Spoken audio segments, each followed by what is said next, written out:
Bienvenue sur Jazz Polémique. Aujourd'hui, on va parler de la colère des agriculteurs. Parce que oui, ils sont en colère. Et il ne faut pas confondre ça avec des émeutes.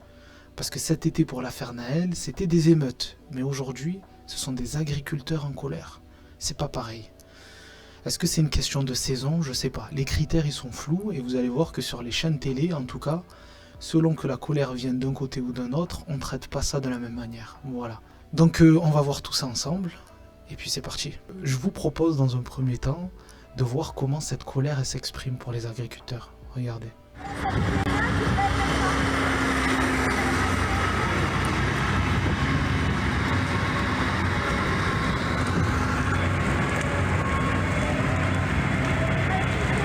Là c'est fini, il va y rester que les 4 pylônes.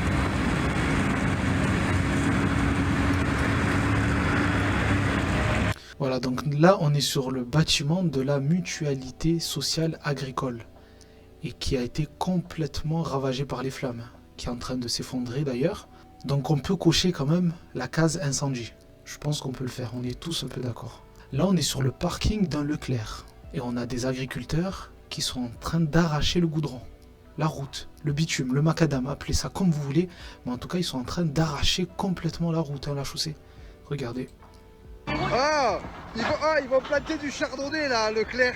La semaine prochaine, il est en train de préparer le champ.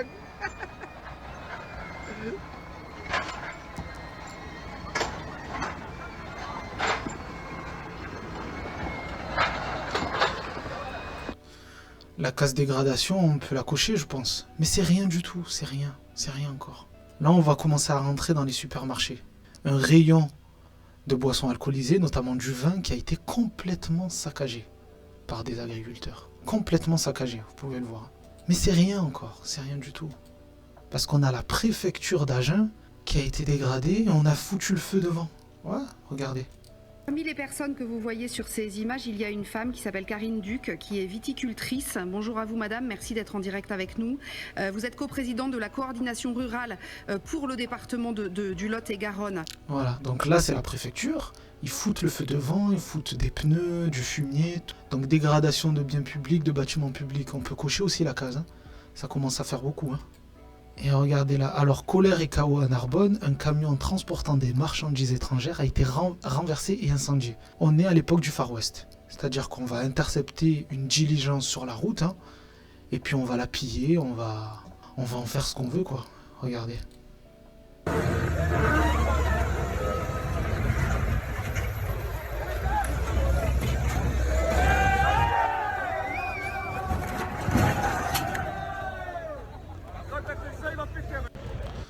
Mais c'est rien, regardez.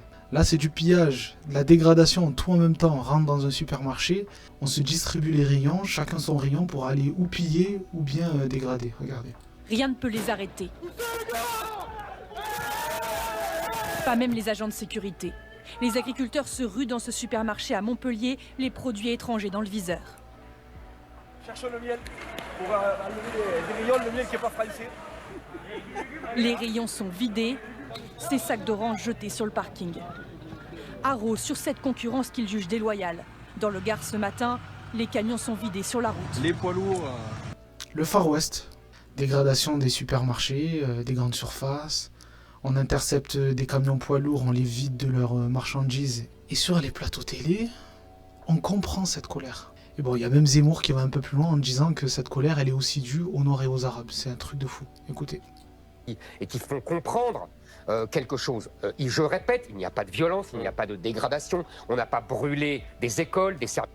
Il n'y a pas de dégradation. On n'a pas brûlé, alors ils parlent des écoles, oui, très bien, mais ils ont quand même brûlé la devanture d'une préfecture, ils ont brûlé le bâtiment de la mutualité des agriculteurs, et il n'y a pas de dégradation pour lui. En fait, il veut fermer les yeux, non, il n'y a que les Noirs et les Arabes qui dégradent en France. Services publics, comme dans d'autres cas. Alors non, sauf que, attendez, juste en région Occitanie, un bâtiment de la direction de l'environnement a vu ses vitres souffler. Après une explosion. 2 tags ont été retrouvés sur place pour faire référence au CAV, le Comité d'Action Viticole, un groupe radical de viticulteurs. Ça, c'est de la violence. Oui. Et évidemment, je condamne toute violence. Mais Essayons d'aller au-delà. Ah oui, là, il faut aller au-delà. Là, il faut aller au-delà. Il faut vite passer sur ce côté-là. Essayons d'aller au-delà. Essayons de comprendre ce qui se passe et de voir ce qu'on peut faire. C'est quand même plus important, me semble-t-il. J'aimerais qu'il ait la même énergie quand on parle justement des quartiers populaires. J'aimerais qu'il ait la même énergie à essayer de trouver des réelles solutions et pas juste envoyer l'armée ou la police. Donc je disais qu'ils étaient au cœur de toutes les dégradations françaises, qu'ils subissent en plus la violence de bandes venues de toute l'Europe et du Maghreb. Voilà, il est obligé de la placer, il est obligé. Sinon, je sais pas, on lui enlève la moitié de sa paye s'il place pas le mot noir, maghrébin, arabe, musulman, islam dans une de ses phrases. Et il n'est pas le seul, tous, ils essayent de comprendre en fait. Il faut essayer de comprendre la colère des agriculteurs. Et pourquoi pas, moi je suis d'accord avec ça. Il faut essayer de comprendre. Mais il faut mettre la même énergie avec tous les combats. On marche sur la tête. C'est pour ça que les agriculteurs ont inversé. Vous savez, aux entrées de ville, là, les panneaux d'entrée de ville, on marche sur la tête. Voilà, ils voulaient le signifier et ils ont entièrement raison. Il faut arrêter avec cette vision néolibérale de l'agriculture. C'est bien ce qu'il fait au fond. Il essaye de faire comprendre au grand public les réels problèmes des agriculteurs, les réelles causes de leur mal-être, pourquoi ils sont mis à tout saccager, etc. etc. Mais j'aimerais qu'ils fassent exactement le même travail quand c'est d'autres sujets, quand c'est d'autres problèmes, quand c'est d'autres populations qui expriment leur colère, parce que c'est aussi une colère qui peut être légitime. On peut le voir aussi ici, Marine Le Pen, qui est partie carrément aller boire un verre de vin avec justement les agriculteurs. Pourquoi pas d'ailleurs. Mais il faudrait le faire pour toutes les actions de ce type. Oui, parce que tous les élus ou presque de son parti, le Rassemblement national, se sont déplacés sur le terrain auprès des agriculteurs. C'est le cas, bien sûr, de Marine Le Pen, qui est ici dans cette exploitation agricole dans le Nord, toujours en train d'échanger avec des agriculteurs. Elle est montée dans un tracteur avec un jeune agriculteur il y a quelques instants, ce tracteur que vous voyez. Voilà, elle est partie faire une balade en tracteur, voilà. Et elle va pas parler des dégradations. Hein, sur TPMP, n'en parlons pas. Bon, eux, ce sont des serpillères. Hein.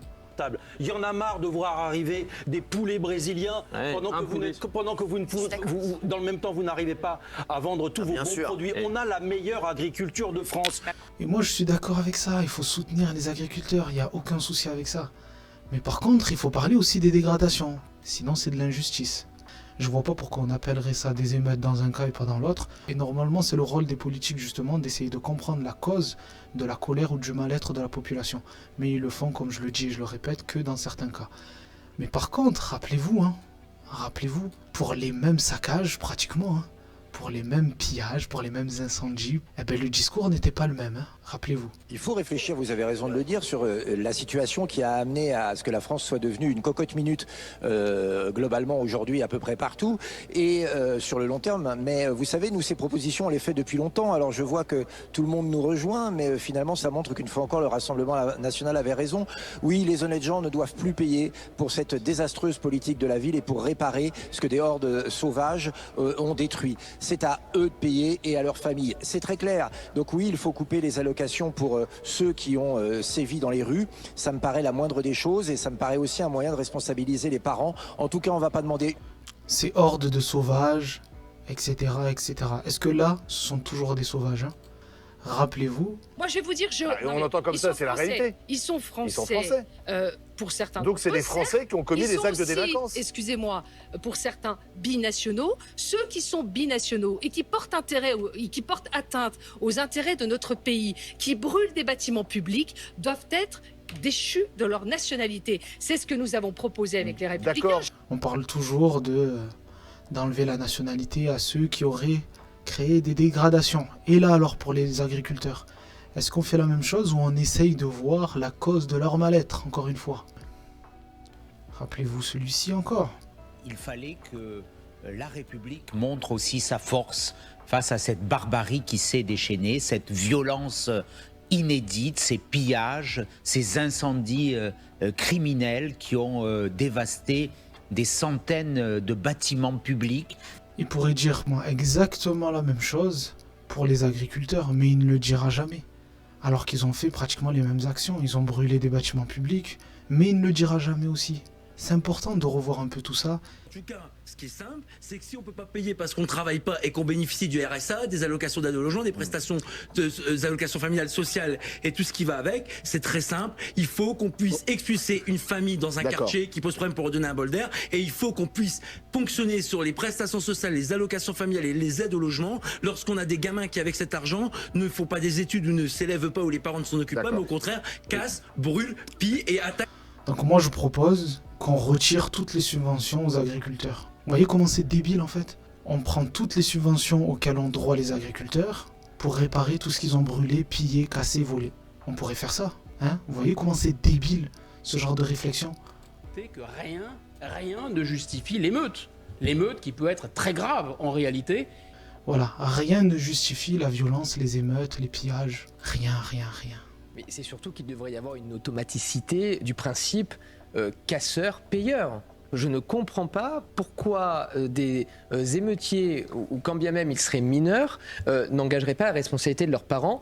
En quoi ces personnes-là seraient dédouanées pour dédommager justement premièrement les personnes, mais surtout les bâtiments publics. Et on va finir par la crème de la crème, hein, Éric Nolot, le chialeur sur commande. Oui, non. On est dans le foutage de gueule maximale. Cette affaire autour des Matteo et Kevin n'a aucun sens. Pourquoi? Parce que au début des émeutes, entrent en action les pillards professionnels. On les a vus même emporter des camions pour pouvoir charger la marchandise. Quand la police arrive, ils tombent sur les Matteo et les Kevin. Mais c'est fini. Si la police intervient sur ces pillages façon Far West, où on prend des camions, on les vide complètement de leurs marchandises, sur quel genre de personnes vont tomber les policiers? Des Kamel, des Mamadou? Je sais pas. Dites-moi en commentaire, hein. Je sais pas. Les véritables pillards, ceux qui n'attendent qu'une occasion et qui se foutent d'ailleurs de Naël comme de leur première paire de Nike, sont déjà partis. Donc il faut les punir comme délinquants, il faut les punir comme pillards. Voilà, donc je propose aussi de punir les agriculteurs comme pillards, comme délinquants. Ça n'a aucun sens. Bref, bien évidemment, je soutiens les agriculteurs. Ce sont des travailleurs qui essayent de nous faire bouffer. Et en plus, là, ils essayent eux-mêmes de bouffer. Donc, bien évidemment, je les soutiens. Mais c'est important quand même de souligner ça. De souligner le fait que quand c'est certaines populations, on les traite d'émeutiers, on les traite de tous les noms. Et quand c'est les agriculteurs, on essaye de comprendre qu'est-ce qu'il y a derrière cette colère. Dites-moi vous ce que vous en pensez en commentaire. Et puis moi, je vous donne rendez-vous à la prochaine vidéo. Dans tous les cas, on est ensemble. Prenez soin de vous. Ciao.